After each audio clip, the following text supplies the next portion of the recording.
படத்தில் காட்டப்பட்டுள்ள மின்சுற்றில் உள்ள மின்னோட்டம் I என்பது அனைத்து டையோடுகளும் இலட்சியம் மற்றும் ஒரே மாதிரியானவை கொடுத்துருக்காங்க. இதில் உங்களுக்கு 10 வோல்ட் நிகழ்த்தகடானது அளிக்கப்படுகிறது. எல்லா டையோடுகளும் பக்க இணைப்பு இணைக்கப்பட்டுள்ளன. மின்னோட்டம் I என்னன்னா அந்த மின்காடுகளிலிருந்து வெளில வருது.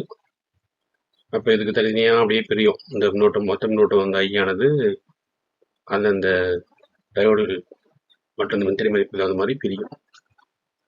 இதில் என்ன பார்க்க வேண்டியது என்னன்னா உங்களுக்கு இந்த படத்தை நான் அப்படியே திருப்பி கொடுத்துருக்கேன்.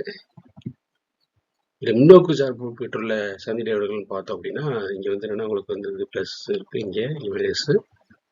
இப்போ என்னென்ன அப்படின்னா உங்களுக்கு இதுவும் D1ம் D3யும் D1 முன்னோக்கு சார்புடையது, அதே மாதிரி D3 முன்னோக்கு சார்புடையது. அதே மாதிரி பின்னோக்கு சார்புடைய அந்த சந்தி டையோடுகள், அதாவது பின்னோக்கு சார்பு பெற்றுள்ள சந்தி டையோடுகள் படத்துல பார்க்கும்பொழுது D2வும் D4.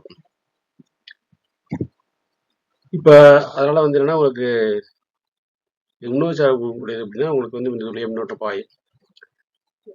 D2 D2வும் இங்கே உள்ள D2வும் உங்களுக்கு மின்னோட்டம் பாயாது. அதனால உங்களுக்கு கேப்பாக கொடுத்துருக்கேன். அதே மாதிரி D4 உள்ள இடத்துலையும் கேப்பாக கொடுத்துருக்கேன். காரணம் நான் இங்கே வெளியே மின்னோட்டம் பாயாது, இங்கேயும் மின்னோட்டம் பாயாது.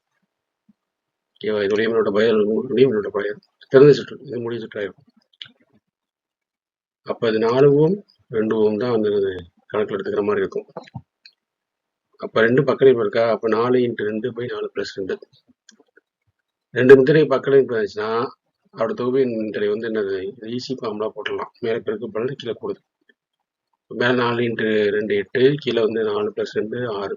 8/6 அடிச்சோன்னா 2 அடிச்சோன்னா 4/3 வந்துடும்.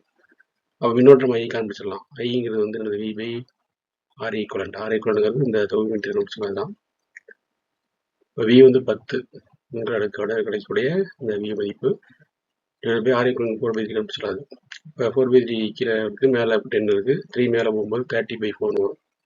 34 2 அடிச்சுன்னா 15/2 வரும். 15/2 ஆம்பியர், அதாவது ஆப்ஷன் 2ல் உள்ள 15/2 ஆம்பியர் தான் சரியான விடை.